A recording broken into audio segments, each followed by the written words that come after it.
Vamos ver se é dessa que eu tenho Montenegro outra vez conosco. Vamos ver se o coronel entra. Vamos aguardar aqui uns minutinhos. Ele acabou de me ligar, disse que já estava em casa.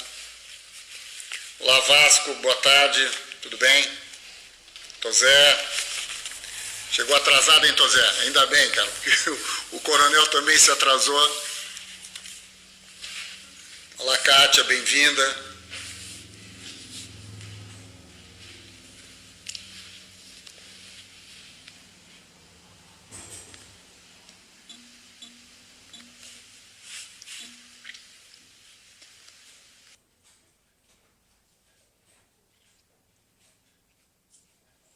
Olá, coronel. Já foi convidado, o coronel já chegou. Tudo bem, pessoal? Como é que estamos aí? O vírus aí o atraso. Matou, né, coronel?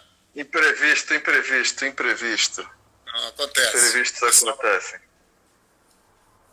Não, e assim, nada melhor da gente começar com imprevistos para conversar novamente consigo. Eu há pouco apresentei, né, o coronel, que é coronel das Forças Especiais do Exército Brasileiro, especialista em operações na selva, terrorismo, né, e guerra assimétrica, também é paraquedista, cinturão de karatê, provavelmente outras artes marciais, autor de vários livros, né, e uma pessoa com uma experiência enorme de... Olá a todos, bem-vindo a todos que estão juntando aqui ao nosso live. Olá, Mariana Quaresma. Olá, Marco Silva, tudo bem? O Raul Silva também se juntando a nós. Espero que vocês contem aí da nossa conversa com o coronel. O coronel com uma experiência de vida maravilhosa, com histórias inacreditáveis. Já tive a oportunidade de algumas vezes conversar com ele. Já esteve aqui na minha casa comendo a melhor pizza do mundo. E onde aqui tive oportunidade, a comunicação dele de liderança no Portugal Fit do ano passado. Foi muito interessante a comunicação. E o coronel vem conversar conosco dessa vez, não só sobre liderança, mas também como viver nesse momento de adversidade. Né? Coronel, uma curiosidade para todos, vamos voltar lá para 2010, quando houve aquela ocupação de edificação do Complexo do Alemão. Para tentar explicar para as pessoas, é um conjunto de várias favelas, né? Hoje já não usamos o termo favelas, e sim comunidades, mas um conjunto de várias comunidades, onde, eu não me lembro ao certo, mas aquilo deu em jornais do mundo inteiro, né? aquela intervenção das tropas brasileiras, foi comandada nessa altura, e no qual você ficou governando, entre aspas, durante 8 meses esse complexo. Conta um pouquinho para nós o que foi isso, como é que foi liderar esse grupo, apaziguar, foi alguma coisa assim meio fora da caixa, verdade? É verdade. Bom, inicialmente, boa tarde a todos, obrigado ao André pelo convite, de novamente estar contribuindo aí com a Malta da Mans aqui de Portugal, e também um abraço para o pessoal do Brasil aí que está nos assistindo aí, que foram convidados também, né? A gente às vezes tem a oportunidade de ter umas experiências muito atípicas.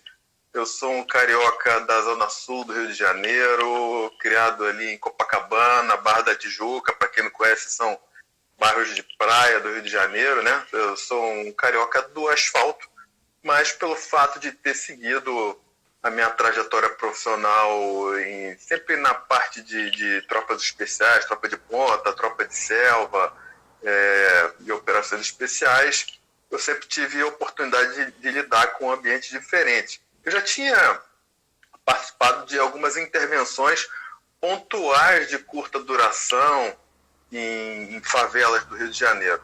Mas realmente você ficar ocupando uma área, né? Então vou contextualizar para o pessoal, é uma área que tem um perímetro de 15 quilômetros com uma densidade populacional de mais de 400 mil pessoas. Mais de 400 mil pessoas talvez quase, acho que é a população de Lisboa, né? Então, você imagina isso, é uma densidade muito grande. E uma população, digamos assim, a população da favela, ela não é normalmente agressiva, né? O que ocorre é que existem colaboradores dos gangues do narcotráfico, e esses colaboradores são os que buscam fazer a confrontação e os próprios narcotraficantes. Então é uma área muito densa, e quando você chega num ambiente, a gente foi escalado assim de supetão, né? Então o exército foi como essa crise do Covid, né? Então você está lá, de repente começou a ter uma onda de ataques no Rio de Janeiro, que foi determinada lá pelo Comando Vermelho, e a cidade estava meio que polvorosa, uma cidade com 6 milhões de habitantes parada, né? Com as pessoas sem sair de casa, com ônibus sendo incendiados. É uma realidade que não existe aqui em Portugal. Então o exército estava na contenção disso, e as polícias até que decidiu-se fazer uma intervenção onde era o coração dessa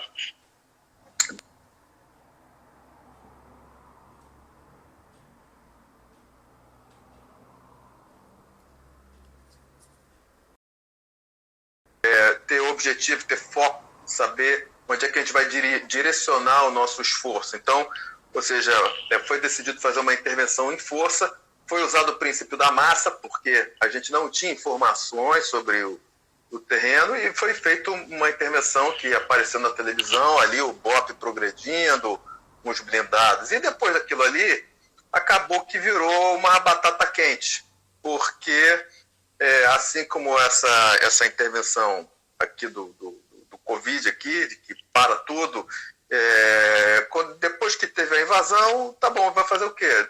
Não, então agora tem que ocupar.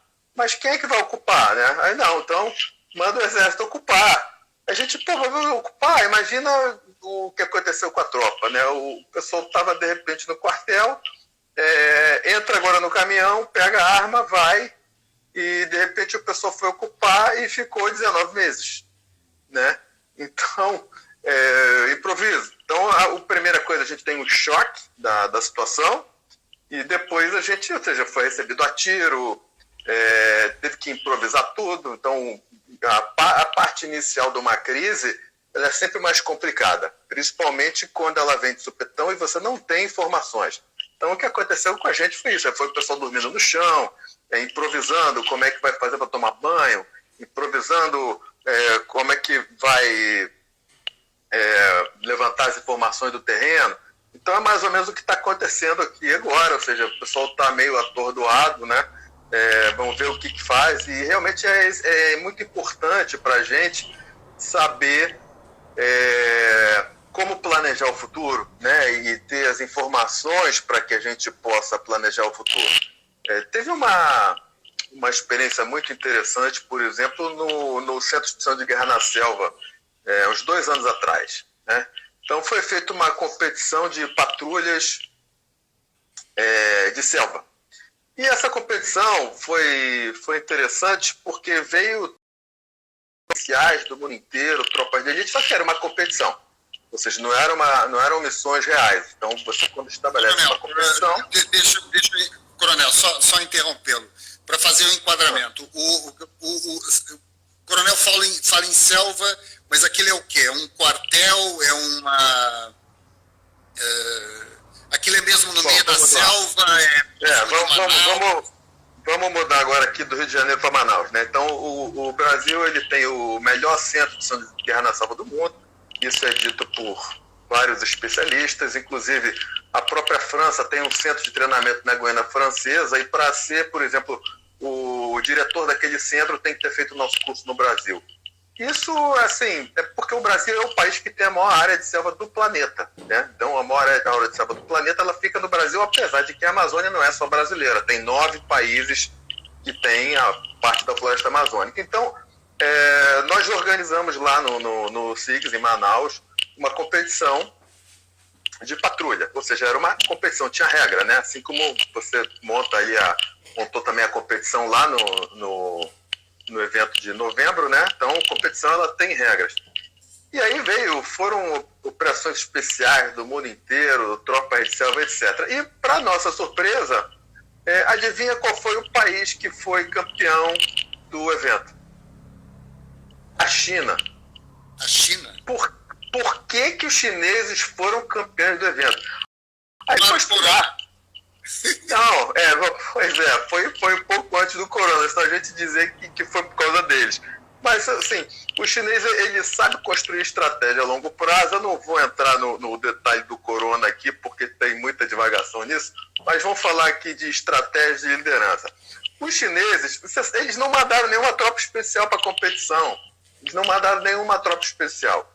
O que eles fizeram? Eles pegaram um grupo de vamos dizer assim, júniors, né, com pessoas com muita disposição, e deram uma super motivação para eles. Chegaram e falaram para eles assim: olha só, se vocês ganharem essa competição, nenhum deles era militar de carreira, vocês vão entrar na academia militar, então vocês vão ser oficiais do exército chinês. Então, a gente vai dar carta branca para vocês se prepararem e treinarem. E aí eles ganharam a competição. Mas eles ganharam a competição por 2 razões, na minha leitura. Primeiro, porque eles tinham uma motivação absurda, porque foi dado um excelente estímulo para eles, né? E a segunda coisa, eles fizeram um estudo muito interessante, que aí eu compartilho agora aqui com o pessoal que é empresário. Eles estudaram qual era a regra do jogo. Então eles sabiam que aquilo ali não era uma guerra, né? Até mesmo a guerra hoje em dia tem suas regras. Mas eles estudaram, bom, isso é uma competição, quais são as regras? Então eles pegaram a regra, estudaram no detalhe toda a regra da competição. E com isso, eles...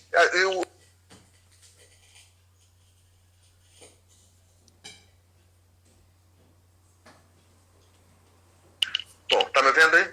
Tá. Então, é que você sumiu a tua imagem. Então, eu perguntei pro pessoal da equipe de instrução, mas vem cá, esses caras eram isso tudo aí para ganhar a competição? Falou, cara, até que não, nem eram isso aí tudo. Mas eles souberam jogar conforme as regras do jogo, ou seja, eles fizeram um estudo e estudaram o que caía na prova.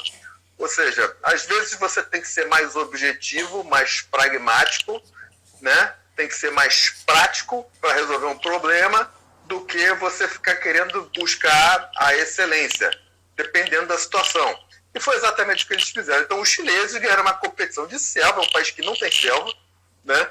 Eles arrumaram um pedaço de mato lá no sul, uma floresta mais ou menos, estudaram minuciosamente as regras, como é que tinham que fazer, se prepararam, ou seja, a preparação é muito importante, né? E ganharam uma competição, ficou todo mundo assim estupefato, mas foi assim que aconteceu. Então, é interessante a gente observar esse tipo de coisa, porque às vezes a gente tem que ser muito safo, muito objetivo, se preparar. E, por exemplo, agora que está tendo essa crise, eu acho que vale muito a pena o quê?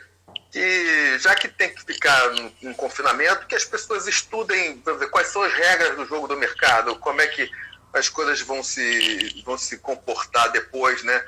O que pode ser feito, o que não pode ser feito. Então, tem muita coisa interessante para a gente comentar. O coronel, mas a partir disso aí. O que o coronel, né, com a sua experiência, tanto em situações adversas, com o que aconteceu no Complexo Alemão, ou mesmo a parte de sobrevivência na selva, enfrentar aquela bicharada toda, a umidade, aquilo deve ser um terror. Eu já fui passear, mas quando eu fui passear, fui pro Ariaú com a minha mulher, aquilo foi maravilhoso, né? Foi pescar piranha, comer carne de jacaré e ver macaquinhos. Eu não vi nada de mal na selva. Agora, mas eu ouço falar que aquilo é mesmo terrível, né? Mas como é que o coronel pode aconselhar os líderes das empresas, né, a conduzir as suas equipes nesse momento? Tendo essa sua experiência, será que nós conseguimos transportar essa experiência, né, de liderança em selva, de situações adversas? Que conselho você daria nesse momento aos empresários? Não só o conselho no que diz respeito à liderança, mas na parte, acho que mais difícil do jogo, quando nós tivemos que voltar. Como quando esse desgraçado desse vírus aí desaparecer, as coisas acalmarem e esse país enfrentar desemprego, né, os empresários enfrentarem uma tremenda falta de liquidez, né, as pessoas voltarem a ganhar coragem para ir às compras, para ir ao ginásio, né? O que o coronel, com a sua experiência, consegue nos aconselhar? Toda crise ela tem que ser tratada de uma forma multidisciplinar, né? Então, por exemplo, a gente, quando vai para uma operação, para uma missão, existe uma coisa que a gente chama de liderança circunstancial. Pode ser que tenha um comandante da missão, mas em determinadas ocasiões daquela missão, quem vai estar liderando não é o comandante. Então, a gente já entende que o comandante não precisa ser o super-herói, o melhor em tudo. Então, ele tem que ter um staff, ele tem que ter pessoas que vão liderar de acordo com a missão. Por exemplo, uma determinada operação na selva que aconteceu. O comandante era um coronel, mas quem ia fazer o lançamento de paraquedas da infiltração na selva era um outro mestre de salto, que era uma pessoa que tinha ficado encarregada de fazer o estudo da velocidade do vento e etc e tal. Então, naquela ocasião ali, era ele que estava em função e ele que estava melhor preparado para liderar aquela fase da operação. E que pese que o comandante tinha ali autonomia para chegar na hora, não vai saltar porque eu resolvi que não quero mais saltar, que vai cancelar a missão. Mas tinha um especialista ali naquela ocasião que estava liderando aquilo. Quando a gente, por exemplo, chegou no chão, tá? E conseguiu lá, pegou uma clareira, uma pista de pouso e vai fazer a navegação para chegar no objetivo. Existe uma equipe de navegação. Então, existe um que vai estar com a carta, olhando o mapa no terreno, vai fazer o planejamento de qual é a rota que vai usar para chegar. Outro vai estar fazendo a aferição do que a gente chama de passo duplo, para ver qual é a distância percorrida. Vai ter um outro que vai estar fazendo o cheque e vão estar reportando isso ao comandante o tempo inteiro para ele saber o que está acontecendo.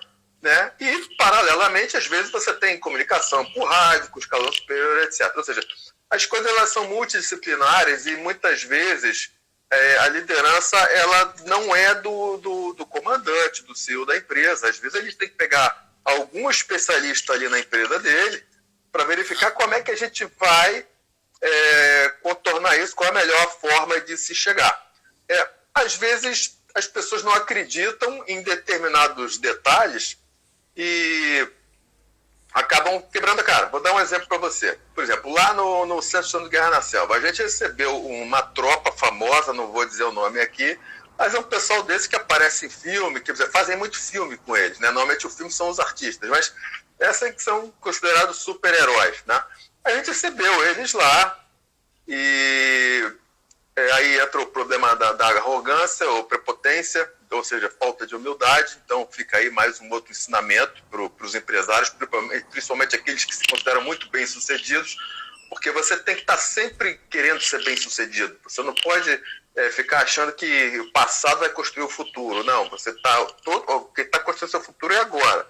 Então, esse pessoal, não, a gente já teve no Afeganistão e etc, a gente já sabe muito. Eu falei, mas aqui é diferente.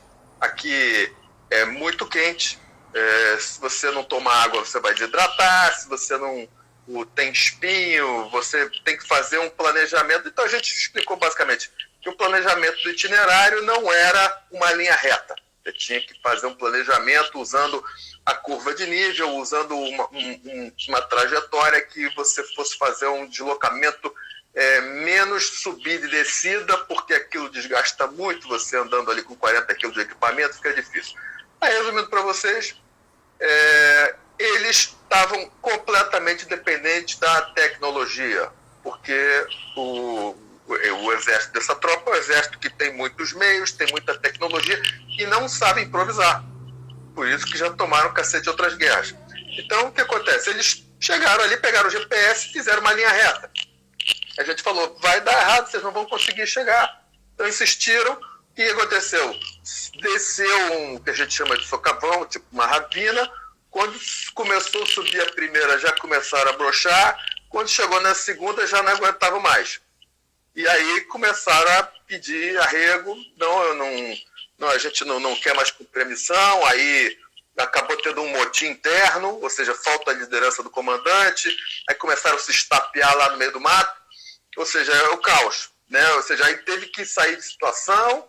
O pessoal da equipe de instrução teve que entrar no jogo e falar, para com isso, então agora, tá bom, você sai de situação, a gente vai guiar vocês para não ficar uma coisa diplomaticamente complicada, né?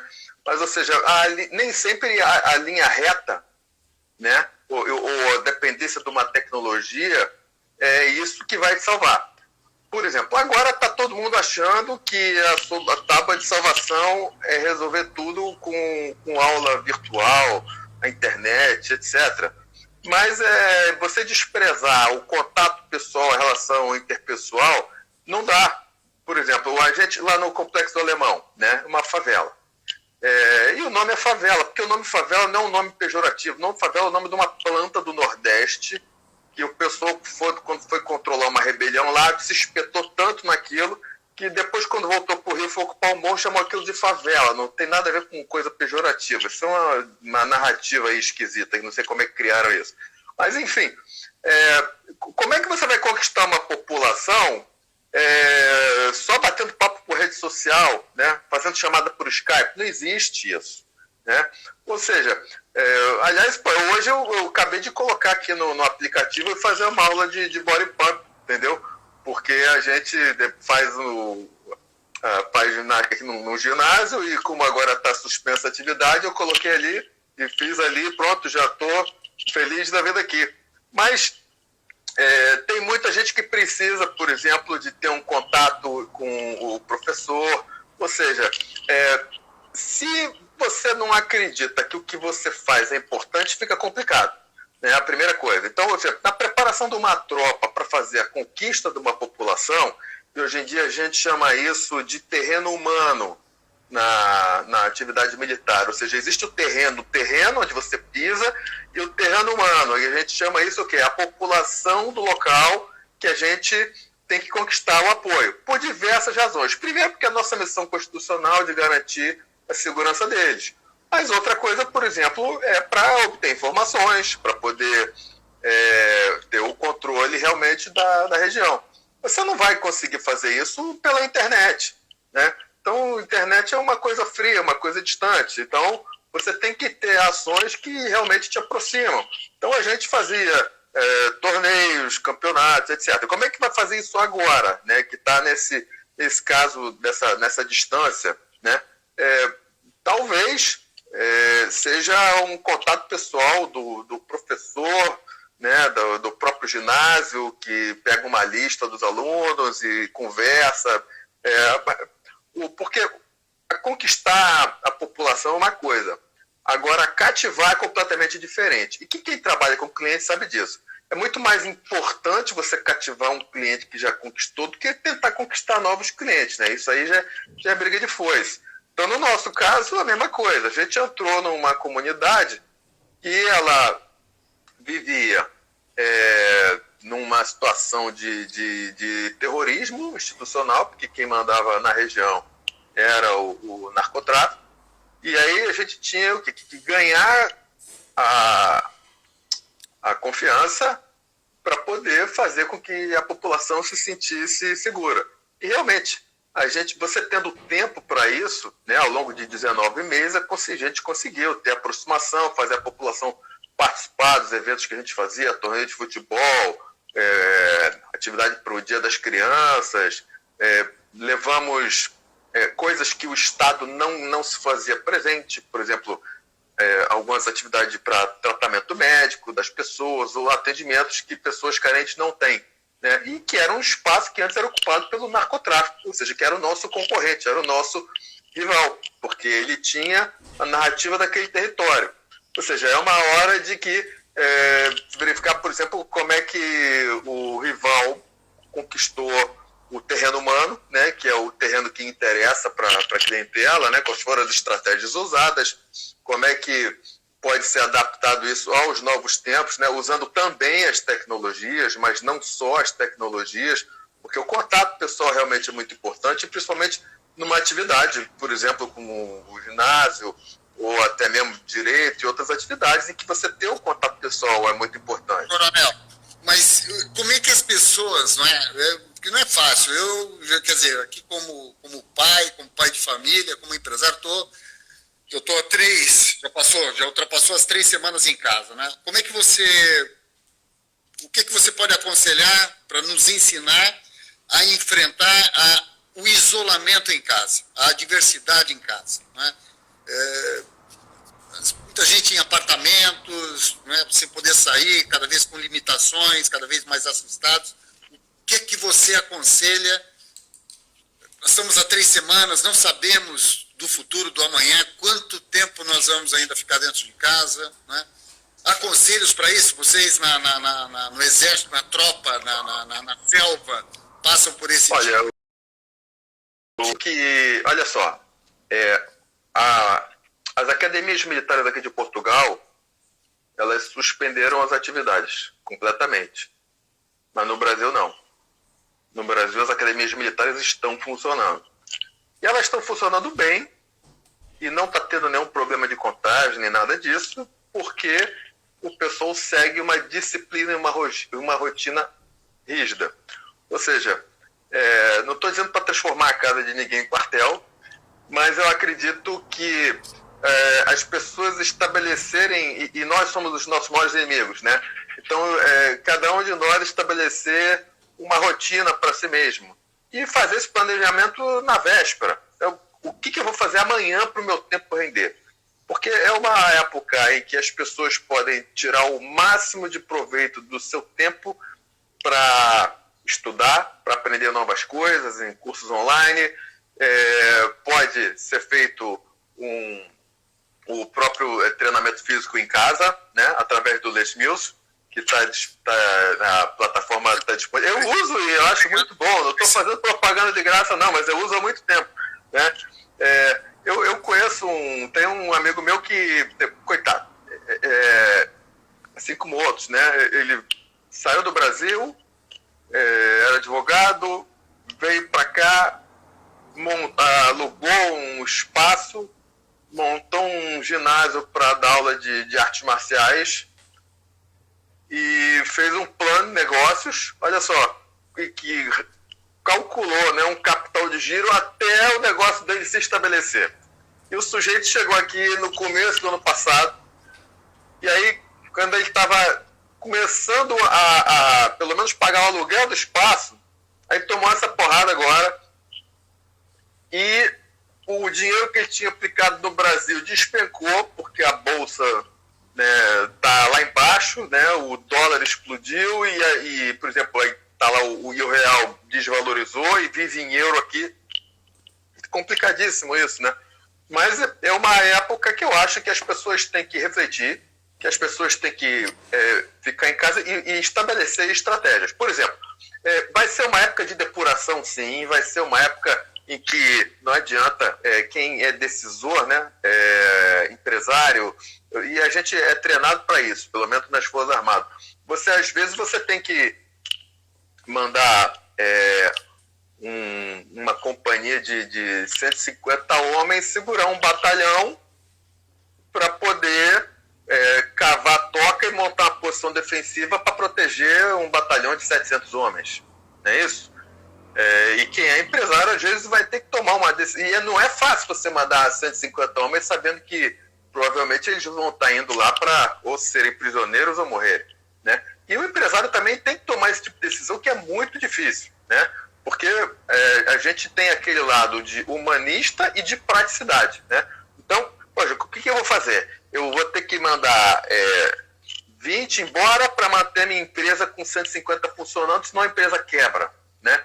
E ninguém faz isso feliz nem satisfeito. Então, as pessoas, às vezes, é muito fácil criticar quem está tomando as decisões, mas é muito difícil ser pragmático nisso. Então, a gente tem que entender uma coisa. Em 1991, quando teve a Guerra do Golfo, os analistas militares, eles perceberam uma coisa, que hoje está cada vez mais patente, tá? E eles cunharam um termo chamado VUCA, tá? Mundo VUCA. Então, é um acrônimo em inglês, né? Então, quer dizer, volátil, incerto, complexo, ambíguo. Isso daí foi porque eles observaram que o cenário ele mudava muito rápido. Então, você olhava um troço, parecia que era uma coisa, daqui a pouco era outra, né? Vamos dizer que, por exemplo, que esse negócio do coronavírus seja tudo uma invenção para quebrar todo mundo e a China dominar o mundo.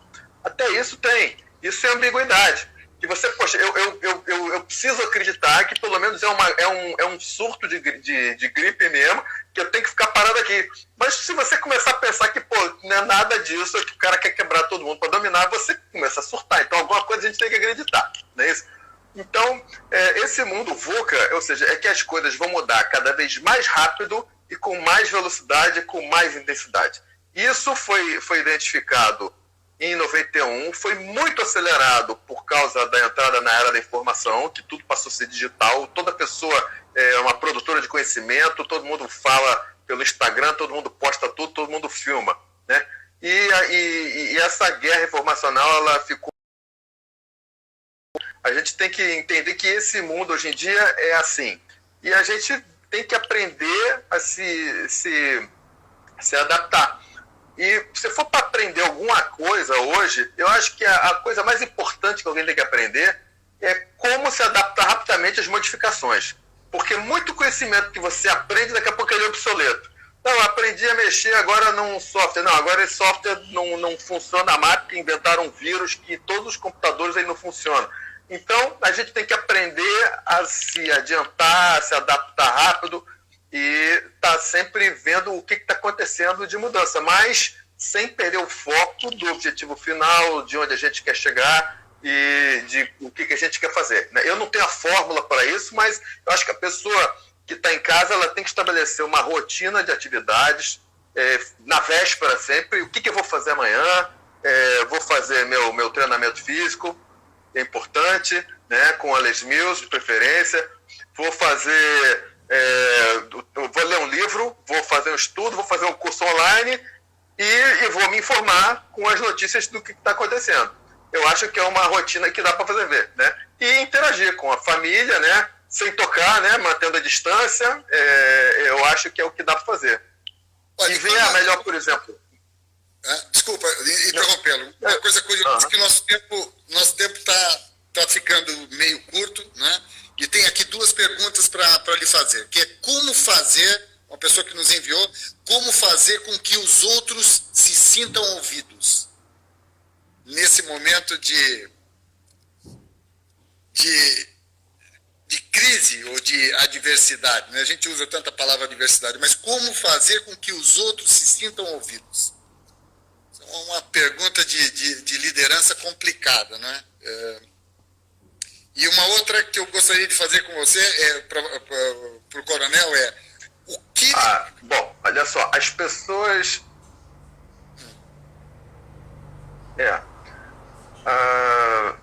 as pessoas... tá picando.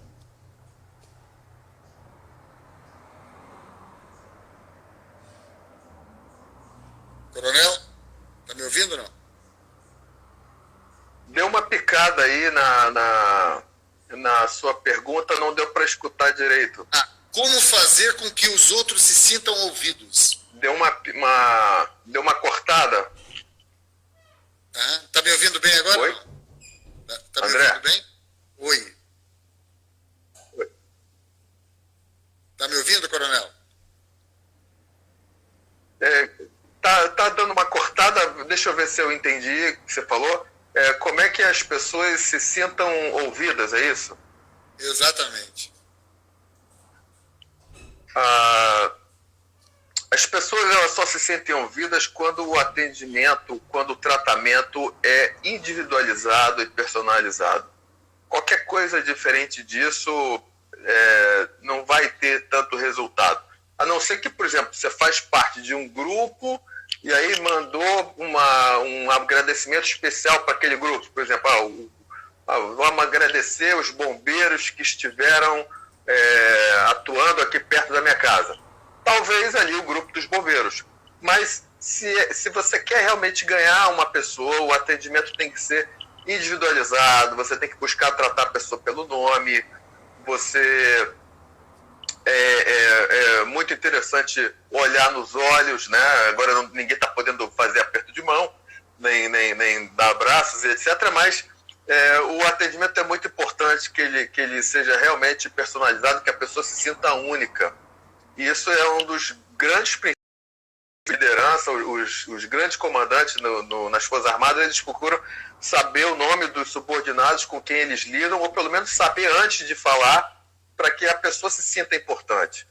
As pessoas trabalham melhor ou vão buscar, ou vão se tornar seus clientes por duas razões. Ou porque ou vão ter seus colaboradores, ou porque você paga bem, ou porque se sentem bem junto. Em relação se for um colaborador, se ele ganha bem, esse é um tipo de satisfação que ele dura até certo ponto. Depois ocorre o que a gente chama de um grau que chama de necessidade marginal, ela é satisfeita e daqui a pouco a pessoa já está querendo buscar outra coisa. Então, o que você pode dar que ninguém pode dar? É atenção sincera. E nisso a sinceridade é muito importante. Ou seja, um reconhecimento sincero, uma atenção sincera, um agradecimento sincero, olhar para a pessoa e falar muito obrigado, sem nenhum tipo de representação, e tratar isso de forma personalizada.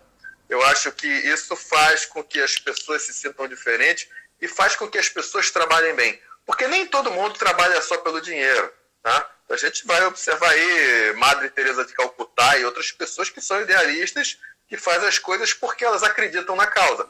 A partir do momento que alguém acredita numa causa, ela vai jogar muito mais energia daquilo ali, até às vezes do que se estivesse ganhando dinheiro, né?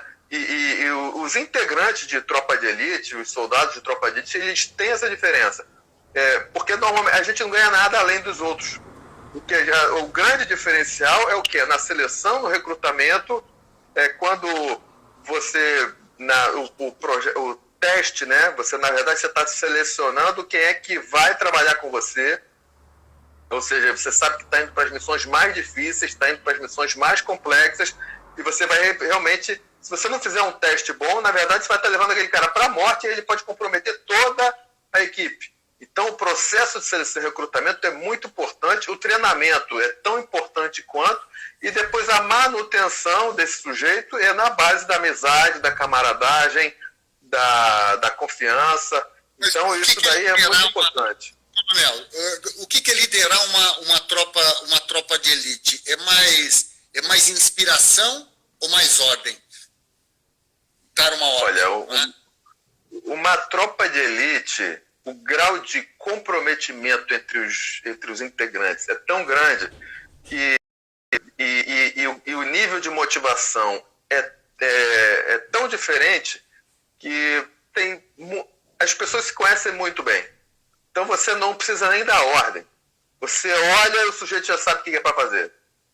Olhar. Só de olhar, o sujeito já sabe muitas vezes o que é para fazer. E coisas cabeludas de se fazer. Mas só de olhar, o sujeito já sabe o que é para ele fazer. Né? Porque tem muitos momentos que não dá nem para você falar. Né? Seja por causa do sigilo, seja por causa da situação. Às vezes você só de olhar, o sujeito já sabe. Então assim, é muito fácil você liderar uma tropa de elite. As missões é que são difíceis, né? Eu me lembro que quando eu era cadete, eu fui visitar o batalhão de forças especiais e eu escutei uma frase que eu nunca mais me esqueci. Um cadete perguntou para um tenente, perguntou se o curso de comandos era um curso difícil. Ele falou assim: o curso é fácil, difícil é você trabalhar aqui. Porque as missões de quem trabalha num local desse são as missões mais difíceis. Mas você liderar esse pessoal não é difícil, porque o grau de comprometimento é muito maior. Então, assim, é muito mais importante, que faz mais diferença, é o grau de comprometimento entre os integrantes. Isso é que faz toda a diferença. E principalmente isso é balizado pela crença, né? A gente costuma dizer que a gente trabalha com uma premissa chamada de a missão pela finalidade. Ou seja, todo mundo tem que saber qual é a missão. Por quê? A gente costuma dizer que a partir do momento que a gente transpôs a linha de partida para o início da missão, vai sempre ocorrer problemas, percalços, e o planejamento vai ter que estar sendo reajustado o tempo inteiro.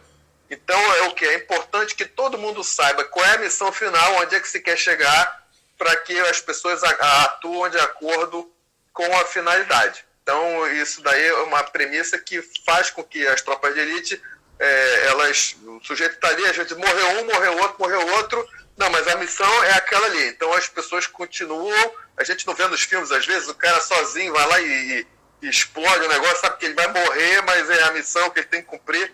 Então, é mais ou menos isso. Mas você só faz isso se você acredita. Se você acredita na causa, né? Então, a diferença é essa. Uma história que lhe marcou na selva, em termos de liderança ou de situação de adversidade, que ali deve ter inúmeras histórias suas ou de algum comandado por si naquele período, para nós. Olha, eu vou contar uma história que ela é bem marcante, parece coisa de filme, mas não é. E foi um salto de paraquedas, era um salto de treinamento, tá? Não foi na selva, foi no Rio de Janeiro. Tem uma outra história da selva, depois se o pessoal quiser eu conto. Mas, enfim, foi um salto de paraquedas no Rio de Janeiro. O pessoal foi escalado para o salto, tá bom, salto, vamos saltar. E era um avião relativamente pequeno, um avião para 14 paraquedistas. Então, estavam os paraquedistas dentro do avião, era um salto mais ou menos 4.000 metros de altura. E os paraquedistas, eles às vezes, durante a queda, eles fazem alguns tipos de trabalho para desenvolvimento de habilidade. Então, o avião estava, que a gente chama na final, para realizar o lançamento, e um determinado paraquedista teve um problema com o paraquedas dele, ninguém sabe ainda, foi acionado de forma involuntária, e o paraquedas, quando ele é acionado, sai primeiro um paraquedas pequeno, e esse paraquedas pequeno, ele quando infla, ele extrai o velame principal, o paraquedas principal da bolsa. E aí, esse paraquedista ele foi extraído dessa forma, da aeronave. Quando o pessoal estava se preparando para saltar, ele bateu no profundor da aeronave, que é na parte horizontal ali de trás da aeronave, arrebentou o profundor, arrancou o profundor, né? Então o paraquedista, no impacto, ele já morreu. E o avião, então, ele começou a cair. O avião virou de cabeça para baixo, começou a girar e rodar, e começou a cair o avião. Então, dentro do avião tinham mais uns 13 paraquedistas, tinha o que estava em função, que era o mestre de salto, né? É o responsável por todos os paraquedistas que estavam ali dentro, e é o cara que ficava na porta, tá? Então, esse mestre de salto, ele, ao invés dele chegar e, bom, agora eu vou cair fora porque o avião está caindo, primeiro eu.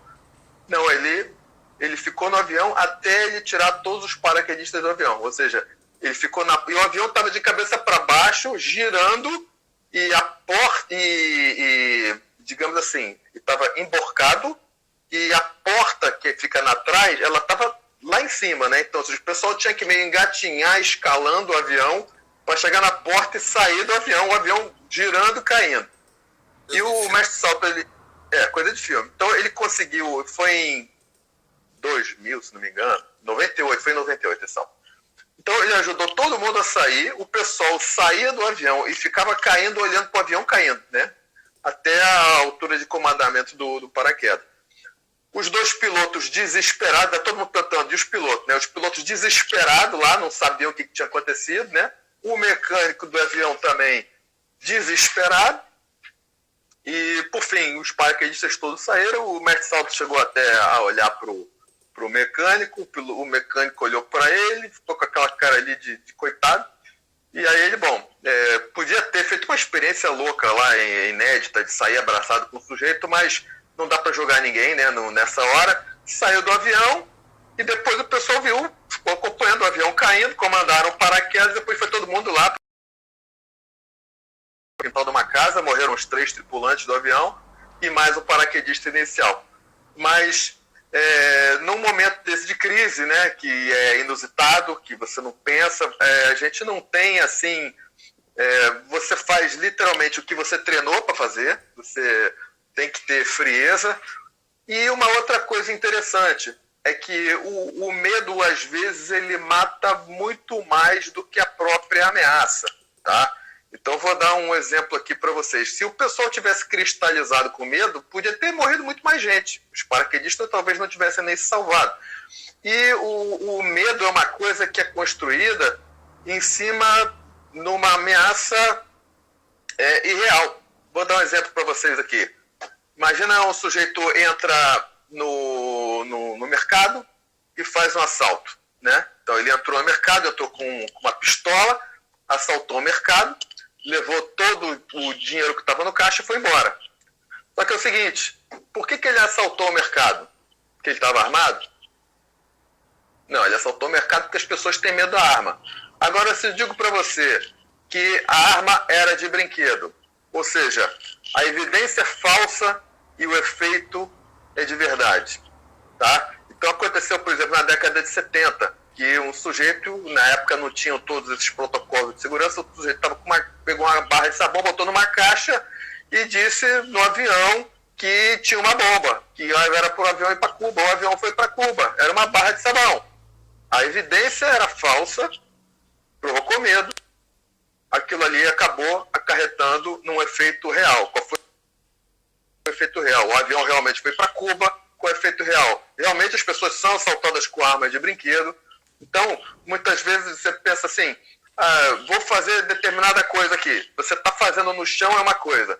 Agora você faz isso lá em cima, bota aquilo ali numa corda bamba para fazer lá no alto. Qual é o problema? É o medo, né? Então, o medo faz com que as pessoas muitas vezes deixem de cumprir tarefas, deixem de fazer as coisas, e tem gente que morre de medo, né? Morre por conta de deixar de tomar ações por causa do medo. Então o medo é um dos efeitos dessa pandemia que vai prejudicar muita gente.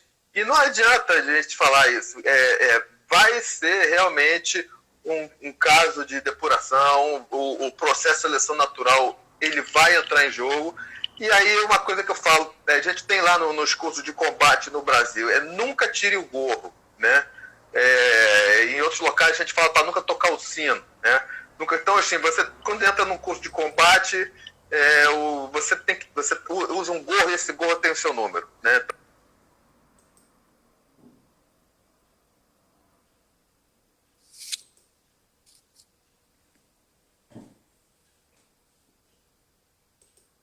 Você usando o gorro, você não vai pedir para ir embora. Agora, se você daqui a pouco se sente cansado, acha que não vai conseguir, fica inseguro, ou fica com preguiça e não quer mais fazer, aí você tira o gorro. Tirar o gorro é desistir.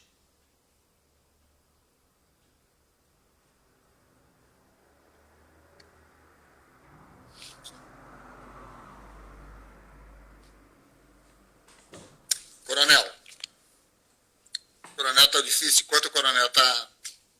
Vou convidar todos vocês, na próxima sexta-feira, ele é pós-graduado na Universidade Católica,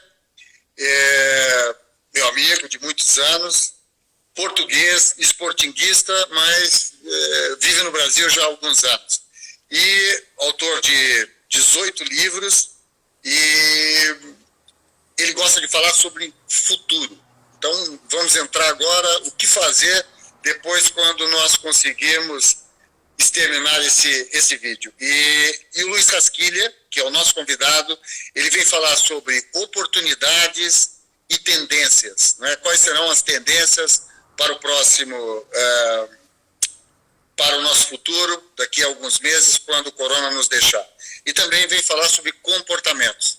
Vale a pena, o Luiz Rasquilha é fantástico, e caiu a ligação com o Coronel Montenegro, e eu conto com vocês para a próxima semana, e uma boa noite para todos, um excelente final de semana, que comam muito, bebam moderadamente, se for vinho da Manswine, melhor ainda, e descansem e façam muita ginástica, tá? Obrigado para todos e até a próxima sexta-feira com o Luiz Rasquilha sobre tendências e oportunidades. Obrigado.